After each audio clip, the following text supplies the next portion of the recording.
मेरी प्यारी बिटिया हरो नमस्कार। ये सेट तीसरो है हम तुम्हें समझावे जा रहे हैं।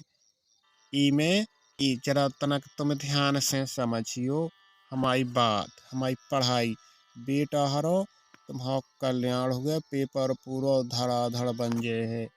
तो पहलो प्रश्न है, कैसो कार्बोहाइड्रेट का स्रोत क्या है? कार्बोहाइड्रेट क्या होता है?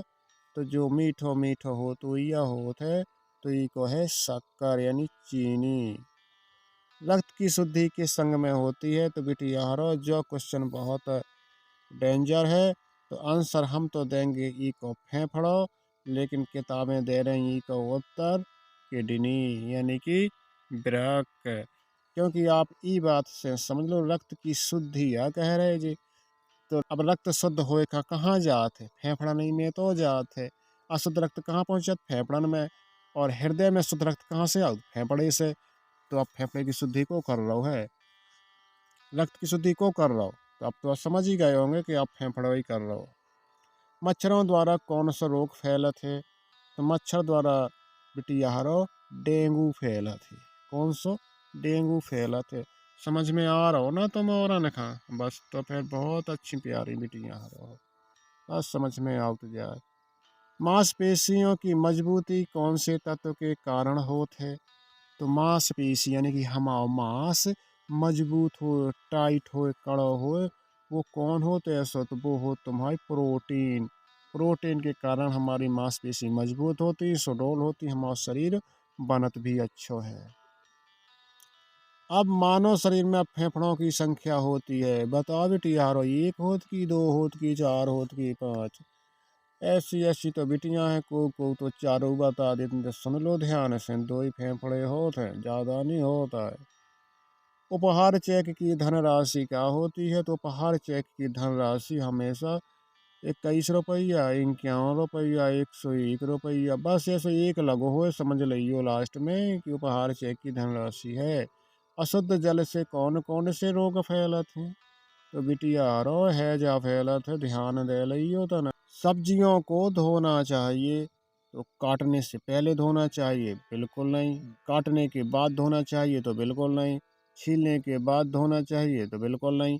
छीलने से पहले धो लाए करो बिटिया हरो, जा बात मान लियो। जल को कीटाणु रहित करने के लिए कौन सी गैस उपयोग की जाती है?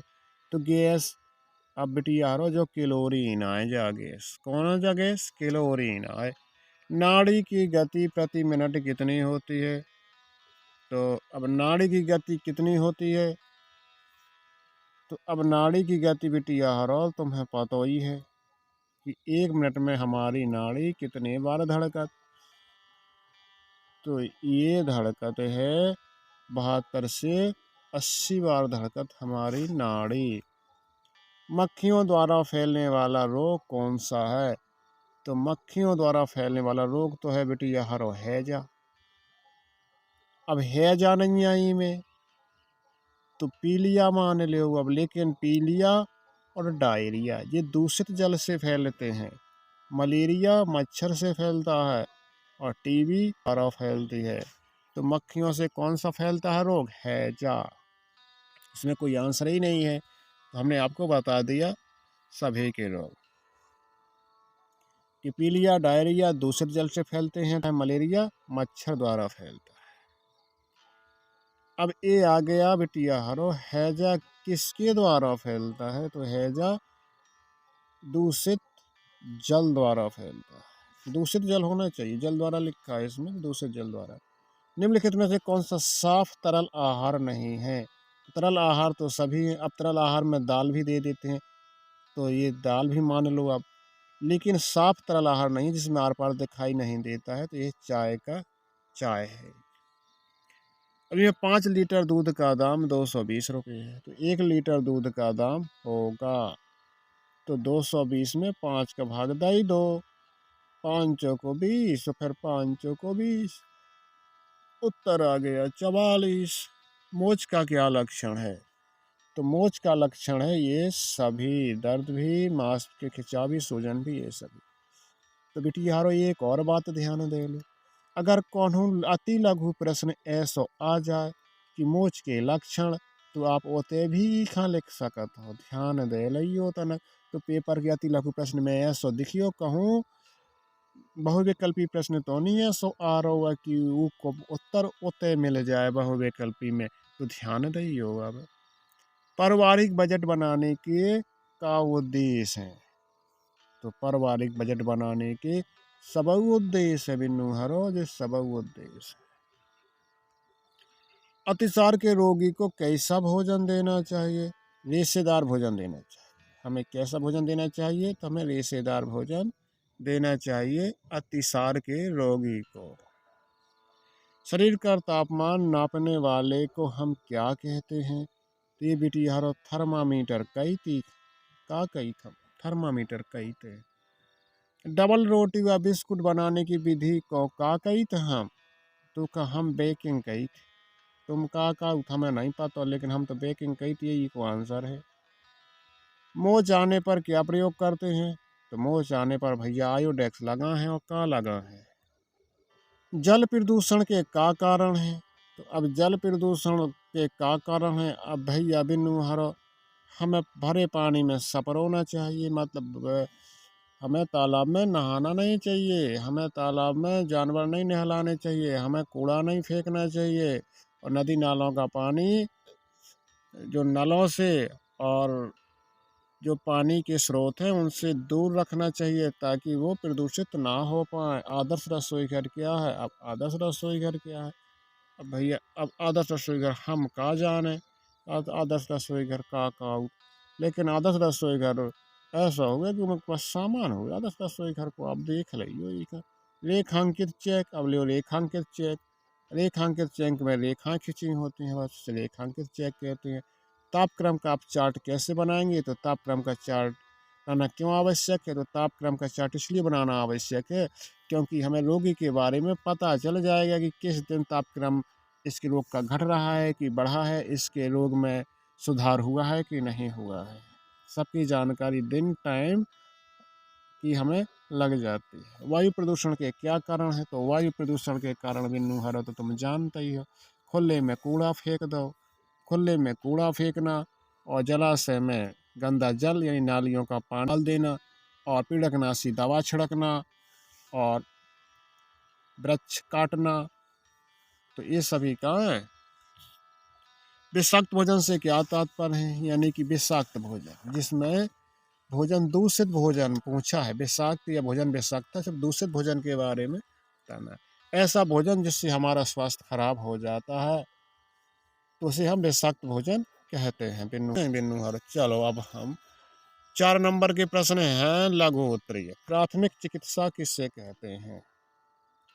तो प्राथमिक चिकित्सा किससे कहते हैं? जैसे रोगी है, कोई रोगी है, जब हम किसी रोगी को शुरुआती चिकित्सा देते हैं छोटे लेवल से, तो उसे हम प्राथमिक चिकित्सा कहते हैं। निर्जलीकरण क्या है? अब निर्जलीकरण का क्या तात्पर्य है? शरीर से अधिक मात्रा में जल का निकल जाए। अब जैसे डायरिया होता है, दस्त लगते हैं, या हैजा होता है, इसमें क्या होता है? इसमें शरीर से अधिक मात्रा में जल निकल जाता है, तो जल शरीर का निर्जलीकरण हो जाता है। शरीर से भारी मात्रा में जल का बाहर निकल जाना ही निर्जलीकरण हो जाता है। अब भूंजने और सेकने में क्या अंतर है? अरे भैया हमें क्या पता भूंजबे सेकबे में अंतर? ये पेपर वाले अच्छी पता नहीं जो भूंजबे सेकबे में नहीं को बताए। अब लेकिन बताने तो पर है ही, जब पढ़ो लिखो नहीं है कछु तो चलो हम बता दे रहे तुम्हें। भूजना वह है कि डायरेक्ट आग में हम किसी जैसे बैगन वैगन को डाल देते हैं। सेकना क्या है कि आग की हवा में, गर्म हवा में इसे हम रखते हैं। जैसे रोटी को है, रोटी को क्या करते हैं? हम आँच में रख देते हैं, यानी कि गर्म हवा में सेकते हैं, और बैगन को हम आग में ही डाल देते हैं। तो ये है भूनने सेकने में अंतर। तो ये भूनने सेकने में अंतर थोड़ा बड़ा लिख दिए, बस कल्याण हो जाए। नाप लेने की विभिन्न विधियों का नाम लिखिए, किसी एक विधि का विस्तार से वर्णन करिए। अब नाप लेने की विधि दिन भर किताब से दिख लियो जो ना अब हमें।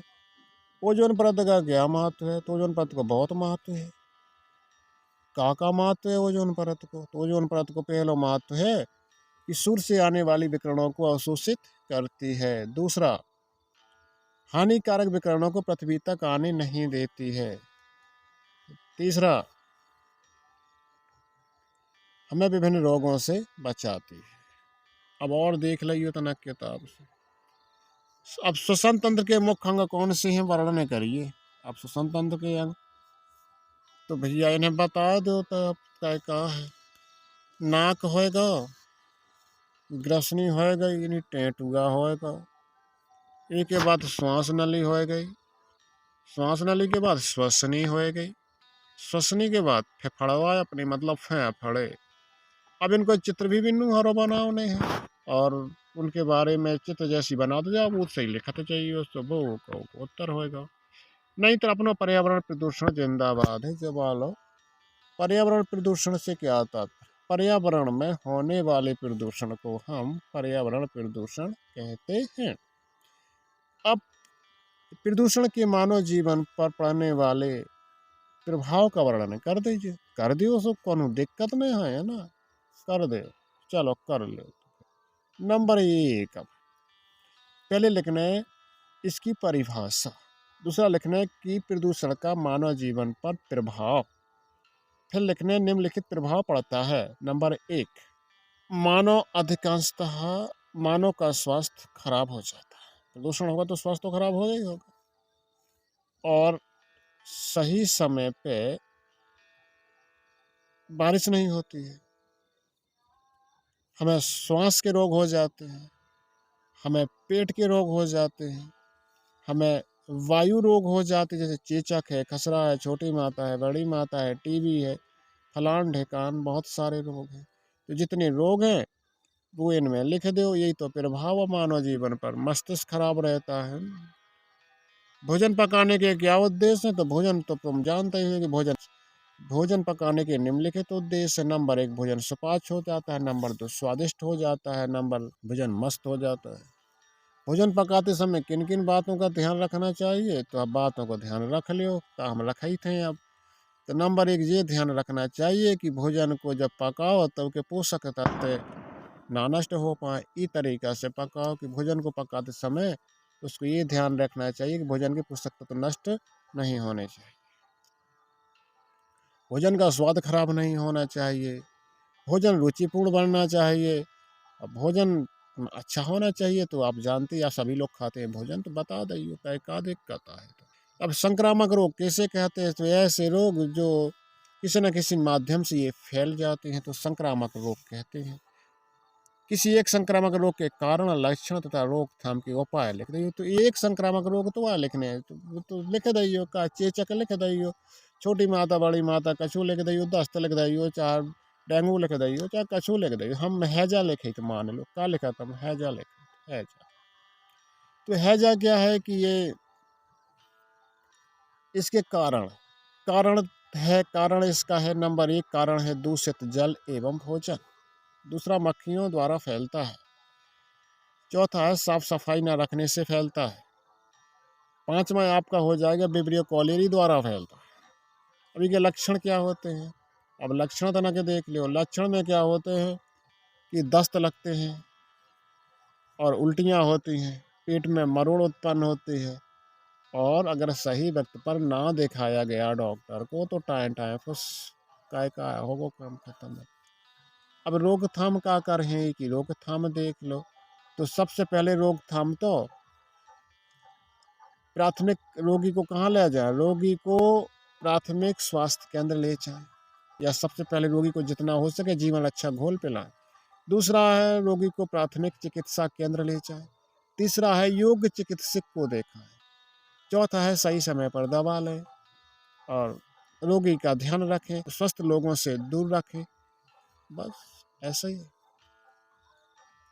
अब पारिवारिक बचत क्या है, इससे आप क्या समझते हैं?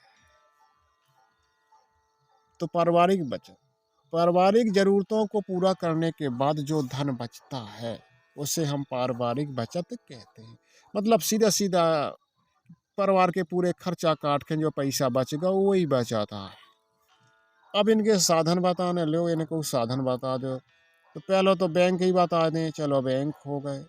दूसरे भारतीय जीवन बीमा निगम होगा, LIC। तीसरा है कि डाकघर द्वारा। तो इस तरीके से बचत के साधन हैं।